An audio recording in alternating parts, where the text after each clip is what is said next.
ท่องศัพท์ภาษาอังกฤษ120 คำโดยคุณครูตังนะครับ เริ่มสันบุชัยขายเสือเที่ยวบอกออกเอาคำไม่วัวหัวเฮ็ดก็ได้รับจับแคชไม่เสือไทยเกิดบอกเสือน้ำมวยสวยไปยี่ที่ฝุ่นหนึ่งมาถึงอะไรไฟเขาแนะนำจำ remember never ไม่เคยเนเบเตอร์ดีกว่ามาคำดำกองทองโกโฮถือมือแฮนด์แฟนพัดเปิดผ่านที่สายชายเด็กดิสมอลดตุ๊กตาหมาดอกบง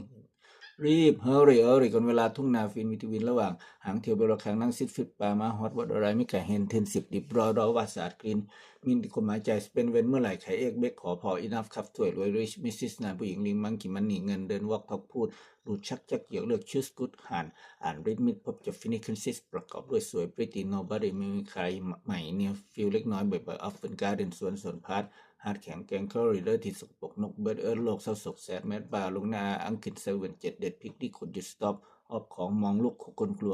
วเฟียเดียแพงแดงเรดเปรจานอาหารฟูดลดหายเวลาบ่ายอัสนุนส่วนในมิเช้าราคาคอสร้อนหนอนชีฮีเขาเบาไรในกลางคืนตื่นเวกเทคจับนับเขาเมาหนูหมูพริก16ตกฟอลบอลูกหนังขนมปังเบรดเดตตายจุดหมายเลขเถิดเม็ดเถิดเรื่องราวว่าไข่หายสูงน้ำจุงลิดมิดเนื้อเรือชีพ